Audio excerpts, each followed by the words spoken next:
Bom dia, queridos irmãos e amigos que me veem aqui pela rede social, do Facebook, do WhatsApp e outras mídias como o Twitter, Instagram. Ao longo desses meus quase 16 anos de experiência ministerial como plantador de igreja, como pastor da Igreja Presbiteriana do Brasil, eu venho observando, isso não é novidade, a palavra de Deus já nos ensina isso, que a igreja de nosso Senhor Jesus Cristo aqui na terra, ela, via de regra, ela sofre dois tipos de ataques: o ataque externo e o ataque interno.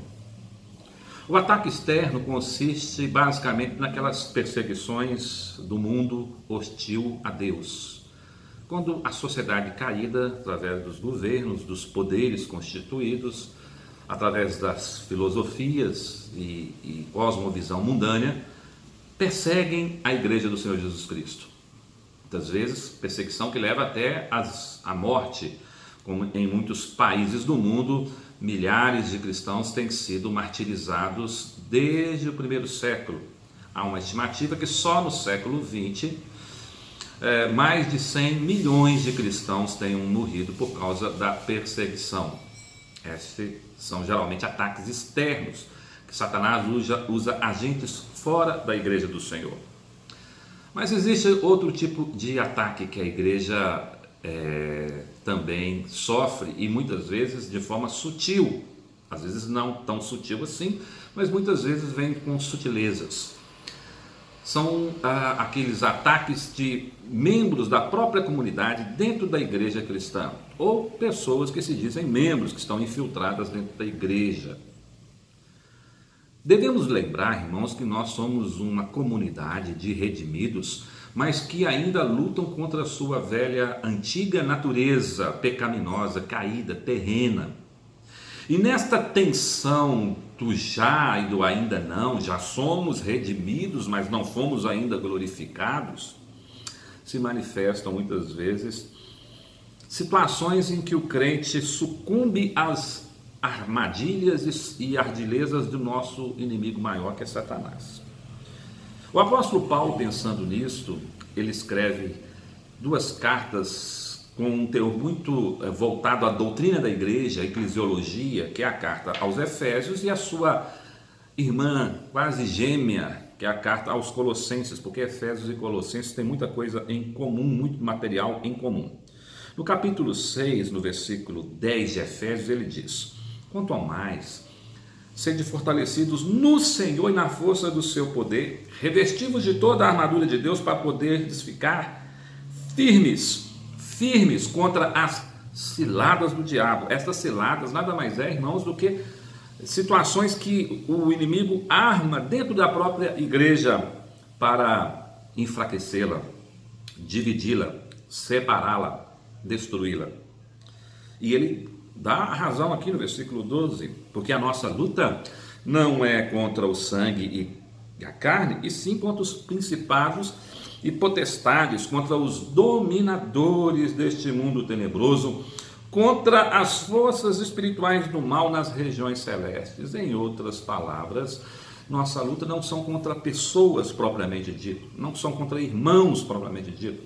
A nossa luta, ela é espiritual. Existem forças malignas atuando para tentar corromper, enfraquecer, destruir a igreja do Senhor. Na carta aos Colossenses, que eu já falei que é uma espécie de irmã gêmea, da carta aos Efésios, no capítulo 3, a partir do versículo 12, Paulo fala algo também neste sentido, quando ele diz: revestivos, pois como eleitos de Deus, ou seja, povo do Senhor, santos e amados, separados por Deus e amados profundamente. Agora, não daquela armadura propriamente dita espiritual que ele fala em Efésios, mas agora ele fala para a gente revestir de uma outra espécie de vestimenta, uma vestimenta de amor, quando ele fala de ternos, revestivos, pois, de ternos afetos, de misericórdia, de bondade, de humildade, de mansidão e de longanimidade. Irmãos queridos, uma das formas de conflito interno que Satanás usa para enfraquecer a igreja é a fofoca, a maledicência, a difamação, a calúnia. Quantas vezes, o cristão recebe fogo amigo? Essa é uma expressão cunhada lá na época da Primeira Guerra do Golfo, ainda nos idos dos anos 90, quando muitas vezes aviões bombardeiros americanos bombardeavam, achando que estavam bombardeando o inimigo, estavam lançando bomba sobre o próprio exército americano que estava na terra, infantaria. Aí cunhou-se a expressão fogo amigo.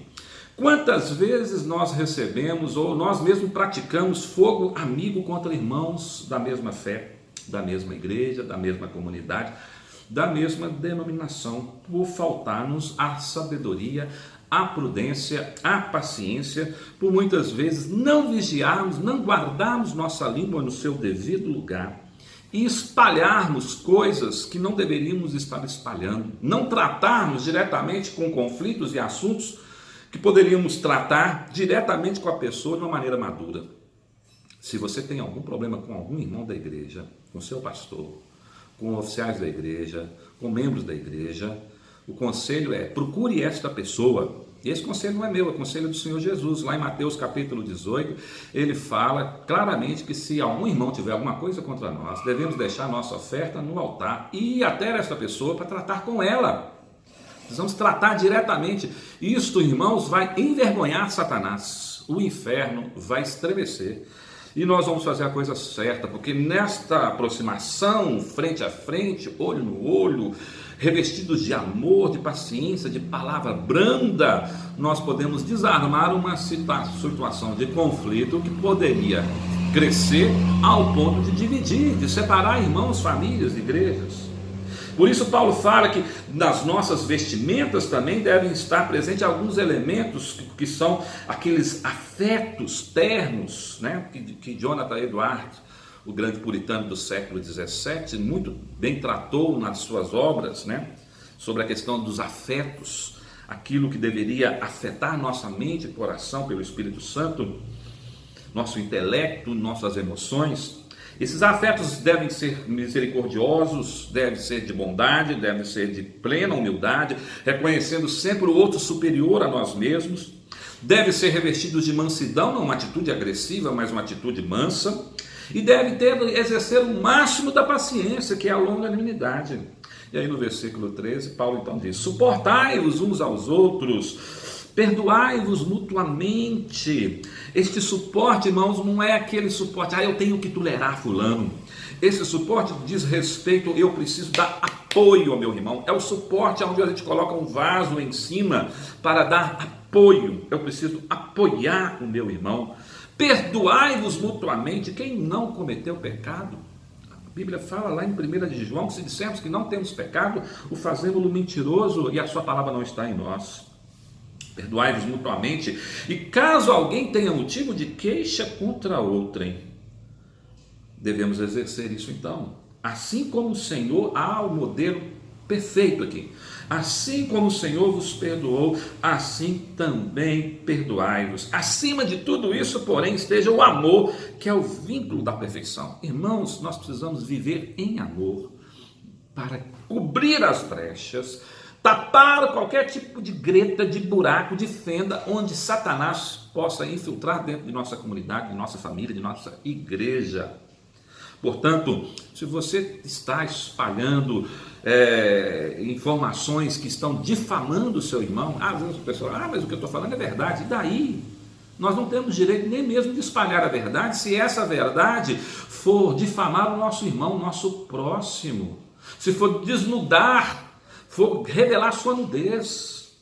Isso é pecado grave contra o Senhor e pecado grave contra o nosso próximo. Vamos, irmãos queridos, andar unidos nesse propósito de combater o bom combate, de estabelecer que nosso inimigo em comum é o inferno, é Satanás, são as hostes malignas, não é o nosso próximo, não é o nosso irmão, não é o nosso pastor, não é o presbítero da igreja, não é o diácono. Não, queridos, não vamos dar oportunidade para Satanás infiltrar dentro das nossas comunidades. Fica aqui o meu recado, meu aviso, com muito amor, com muito carinho. Deus abençoe você. Tenha uma excelente semana, no nome de Jesus. Amém.